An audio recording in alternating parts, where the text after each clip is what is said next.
Jóvenes, buenas noches. Esta vez para compartir con ustedes el reforzamiento de la tercera unidad, con la finalidad de que estos alcances sean siempre productivos para ustedes. Esta vez relacionado al deporte femenino, los desafíos y perspectivas. Una mirada crítica respecto a la cobertura mediática o cómo los medios de comunicación abordan el deporte femenino, la violencia simbólica y la lucha por la igualdad. Decimos entonces que la brecha mediática en el deporte femenino es, según el texto que nos recomiendan Garza, la cobertura mediática del deporte femenino es notablemente desigual en comparación con el masculino. Hay una intención de cubrir con mayor vehemencia el deporte masculino y dejando de lado el deporte femenino. Aún así, aun cuando los países nórdicos se precian de que son equitativos en cuanto a esta cobertura, tampoco los países nórdicos, según el texto de Galárzaga, dejan de ser o de darle prioridad al deporte masculino. Es decir, hay una cobertura desigual, menos visibilidad y reconocimiento de las atletas femeninas. Existen estos sesgos. Son muy persistentes aspectos que no deportivos o personales. Se prioriza los aspectos no personales. Es un impacto global la realidad que se observa a nivel mundial, no solamente local. Entonces, existe, según el texto de Galars, de Flores y otros, que existe una violencia simbólica, traducido en los estereotipos que se manejan en la sociedad, haciendo el deporte, digamos, calificado como muchas veces haciéndolos menos femenina, ¿no es cierto? Haciendo que la reconfiguración de su género, del género femenino, sea puesto en el tapete, dejando de lado la mirada tradicional, dejando de lado su estereotipos que lo califican como frágil, esa gotita subliminal que debe caracterizar a las damas. Dicen que a través del deporte se pierde. Entonces, cuando se hace este calificativo desde los medios de comunicación, se está haciendo, se está corroborando los estereotipos que también son un tipo de violencia contra la mujer. Entonces, es importante que el deporte, digamos, para la mujer sea un espacio de empoderamiento para generar rupturas sociales sobre las expectativas y una afirmación de la fuerza y determinación femenina. En el texto también de Floresal se habla sobre la violencia de género que es ignorada. Eh, Dicen que cuando se cubre, cuando los medios de comunicación cubren el deporte femenino, están dejando de lado la violencia de género que se da en la sociedad. Algunos estudios afirman que la violencia deportiva se da de una forma muy disimulada, dejando de lado la violencia general. Entonces hay ausencia de estudios, la violencia de género no es un foco central, decimos, y hay una minimización histórica.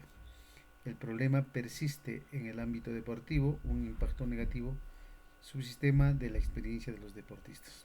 Estamos señalando que a través de estas prácticas, según el texto de Galárzaga, según esta cobertura que se hace al deporte femenino, se va dejando de lado o se ignora la violencia de género que existe en la sociedad. Por otro lado, el texto de Galárzaga hace mención a este ícono de la medallista Serena Williams, en donde se le reconoce que su lucha por la desigualdad, ese acto de reproche que ha tenido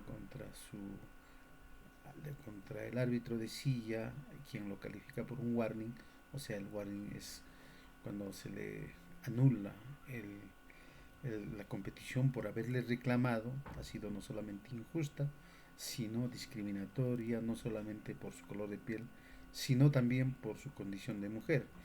Y entonces la forma de reacción y todo esto ha sido calificada como una lucha por la igualdad que ha emprendido Serena Williams. Entonces, importante reconocer también, según los autores Flores y otros, los tipos de violencia en el deporte femenino. Ellos identifican tres tipos de violencia: la sistémica, la simbólica, la sexual. La sistémica es la violencia estructurada en instituciones y organizaciones, como las leyes, la forma como se asume en forma estructural las instituciones del Estado, cuando le dan menos espacio a la mujer, cuando en las instituciones reconocen, es un tipo de violencia sistémica. También hay un tipo de violencia que se llama simbólica.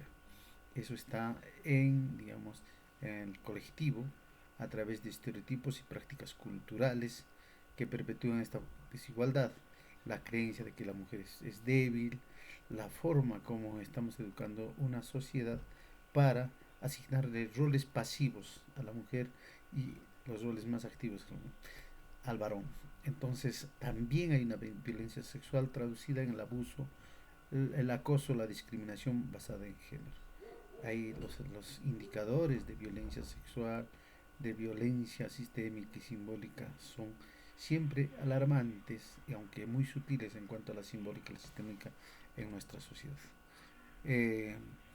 En el arbitraje de Serena Williams, también el Galar Garza nos hace notar de que hay una forma de comprender, a pesar de que otros deportistas también han mostrado ese tipo de reacciones, inclusive más violentas, han roto la raqueta, se han salido antes de jugar, no han sido calificados con warning tampoco, porque esto inicia, recuerdan, cuando Serena Williams está compitiendo por su 24 medalla, de pronto el árbitro, sin motivo alguno, eso es lo que dicen la mayoría de la prensa, le sanciona con una falta que se llama coaching. ¿Qué es coaching? Es una falta que, según el árbitro, ha estado siguiendo las indicaciones a una manera de apoyo de parte de su entrenador. Por supuesto ha sido injusto, y la reacción, recordamos que Serena Williams terminó lanzando la raqueta y llamándolo mentiroso, y le hace un reproche. Esto ha sido calificada, pero la prensa y Galagarza nos hace ver de que si esto hubiese sido cometido por un varón, no hubiera tenido el impacto que ha tenido por ser dama. Y esto también es un indicador, digamos, de lo injusto que es en el deporte femenino. Las consecuencias de la desigualdad, ya hemos visto, es menor patrocinio. Las instituciones que patrocinan el deporte no se interesan mucho porque lo están minimizando el potencial y la capacidad del deporte femenino. Hay desmotivación, lleva al abandono deportivo, una visibilidad limitada, dificultad del crecimiento en la audiencia. Lo correcto sería buscar un deporte más equitativo, o sea, hacer que el deporte o la práctica del deporte femenino sea y tenga las condiciones equitativas. Nosotros hemos postulado, desde un inicio hemos señalado que no solamente hablar de derecho de participación de la mujer en el deporte no solamente pasa por su participación, sino por reconocerle iguales condiciones desde el trato, desde las condiciones de la infraestructura y todo lo demás. Bien, jóvenes, esto es el reforzamiento de nuestra tercera unidad, esperando que siempre les vaya bien y que estemos completando con satisfacción esta nuestra tercera unidad. Hasta la próxima.